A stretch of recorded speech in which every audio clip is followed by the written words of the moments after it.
दोस्तों नमस्कार। स्वागत है आप सभी का आज के इस वीडियो में।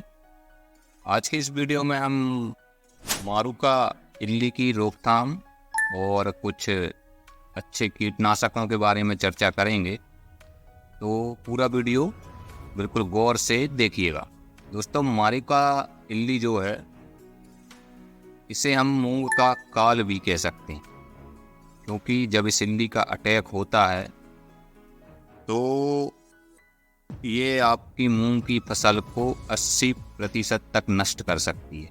यानी कि आपको 80% का नुकसान देने का क्षमता रखती है ये इल्ली। इतनी तेज़ी से फैलती है और इतना ज़्यादा नुकसान देती है। इसलिए इसकी रोकथाम करना और समय पर रोकथाम करना बहुत ज़रूरी है। तो दोस्तों, अगर मारुका इल्ली का प्रभावी नियंत्रण करना है, ठीक तरीके से उसको नियंत्रण करना है, तो सबसे पहले आपको इस इल्ली का लाइफ साइकिल समझना होगा। यानी कि इसका जीवन चक्र समझना होगा कि ये कैसे पैदा होती है, कैसे बड़ी होती है, आगे क्या होता है, एडल्ट में कैसे जाती है, ये सब आपको समझना होगा। इस वीडियो में हम इसका लाइफ साइकिल का थोड़ा सा परिचय लेंगे पहले, और आगे फिर सारी जानकारी अपन समझेंगे। लेकिन उससे पहले वीडियो को लाइक कर दीजिए और इस चैनल को सब्सक्राइब करके बाजू वाला घंटी भी दबा लीजिए, क्योंकि इसी तरह के वीडियो में लगातार डालता रहता हूँ।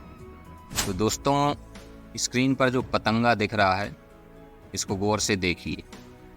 कुछ लोग इसको तितली भी समझते हैं, लेकिन ये तितली नहीं है। ये एक तरह का पतंगा है जो बरसात में कई बार हमारे घरों में भी दिखता है। इसका नाम है लेगियम पोड बोरर। इसको बोलते हैं लेगियम पोड बोरर। ये तितली नहीं है, यही है मारुका इल्ली का एडल्ट।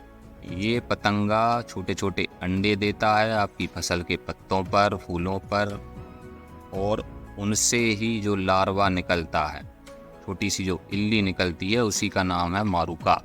तो मारुका जो है वो इसका बच्चा है।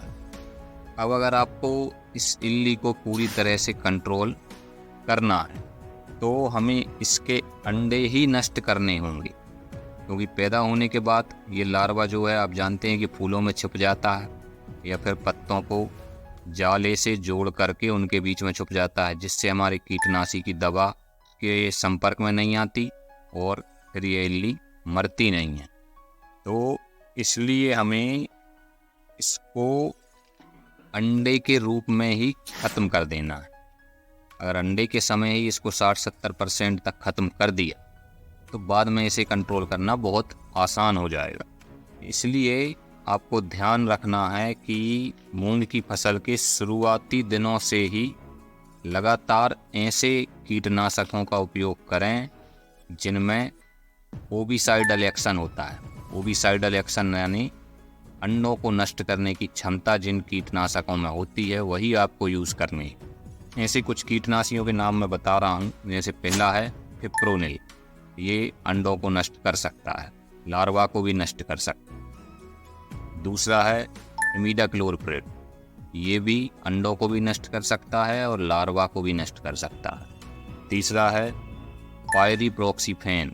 ये भी अंडों को भी नष्ट कर सकता है और लार्वा को भी नष्ट कर सकता है। तो बिल्कुल शुरुआत से ही इन तीन में से कोई भी एक आपको लेना है टेक्निकल, और वो भी बदल बदल के। पहली बार में कोई और, दूसरी बार में कोई और, तीसरी बार में कोई और। तो तीनों में से कोई भी एक केमिकल आपको लेना है, और इसके साथ या तो आप प्रोफेनोपास ले लीजिए, या इमामेक्टिन बेंजोएट ले लीजिए, या फ्लूबेंडामाइड ले लीजिए, या फिर इंडोक्साकार्ब ले लीजिए।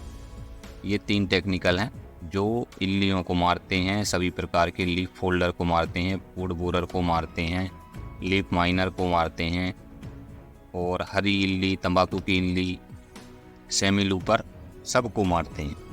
अंडे ख़त्म करने वाला एक कीटनाशी और अन्य कीटों को ख़त्म करने वाला कोई एक कीटनाशी, इन दोनों का कॉम्बिनेशन बनाकर लगातार स्प्रे करते रहना है। हर 10-12 दिन में, 15 दिन में आपको स्प्रे करते रहना है।